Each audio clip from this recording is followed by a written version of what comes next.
që mbahen tash në dhjetor, pikërisht sot, pra ka ndryshuar,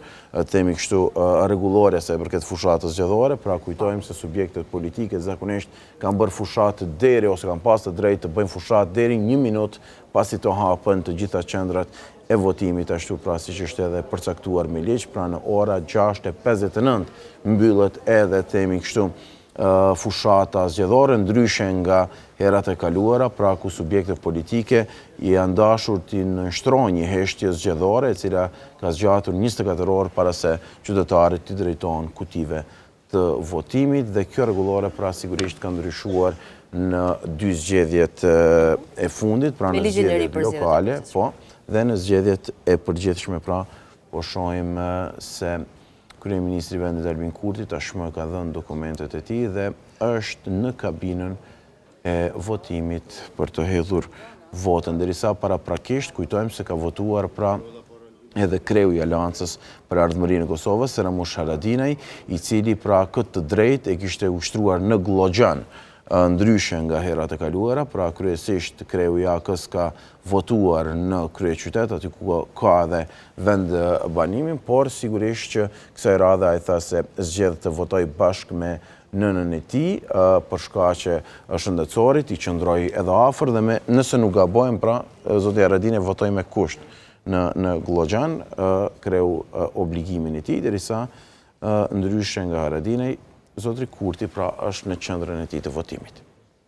U presim pas pak edhe një deklarim sigurisht të zotrit Kurti lidhje me këtë proces zgjedhor. Shohim nëse do të jetë i matur dhe do të respektojë heshtjen zgjedhore, sikurse edhe kreu i Aleancës për Ardhmërinë e Kosovës, cilin e patim në transmetim të drejtë për drejtë paraprakisht. Është ky momenti teksa zotri Kurti hedh votën e tij në kutinë e votimit, nuk po shoh shumë flet votime aty që të ketë pasur qytetar numër të madh të tyre të kenë votuar në këto orë të para të nisjes së këtij procesi zgjedhor, edhe në këto qendër të votimit, nuk është se janë raportuar parregullsi të shumta, por çdo detaj sigurisht pos kolegës tonë gazetar Albin Shuka, janë edhe kolegë të tjerë, gjithandej 38 komunave të Kosovës që do të raportojnë për çdo parregullsi. Ky është momenti i votimit të kryeministrit në detyrë Albin Kurti, një herë të kreu të televizjes vetëvendosje, i cili synon edhe një mandat tjetër në krye të ekzekutivit, po presim vetëm pas pak daljen e tij dhe deklarimin para medjeve. Të shohim se çka do të thotë në lidhje me këtë proces zgjedhor, pritshmëritë që mund të ketë ai, por edhe në përgjithësi qytetarët të cilët janë drejtuar tashmë qendrave të votimit dhe kanë votuar në këtë proces zgjedhor. Shumë prej tyre u pyetën edhe prej kolegëve tanë gazetarë, nëse është i mundimshëm sepse është hera e 4 ku neve si shtetas të Republikës Kosovës votojmë, disa prej tyre treguan që po, disa të tjerë jo, patë nga dëshmëri që qysh prej orës 7 atëherë dhe kur janë hapur qendrat e votimit që të dalin dhe të votojnë, duke mos shprehur ndonjë lloj pakënaqësie, edhe pse është hera e 4 që dalin në një proces të tillë. Sigurisht mbasi zhgënjimi më i madh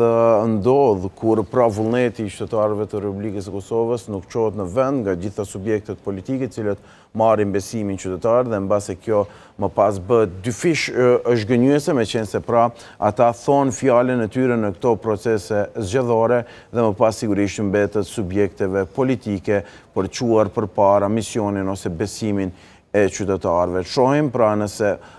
ky proces zgjedhor do të prodhoj, themi kështu, një situatë e cila do të derivon edhe me një stabilitet politik, ose do të ndodh krejt e kundërta, pak a shumë duke ju referuar situatës paraprake në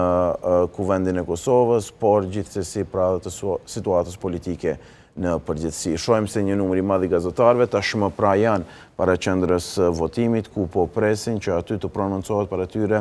kreu i lëvizjes vetëvendosje Albin Kurti, i cili pra ka ushtruar të drejtën e tij për të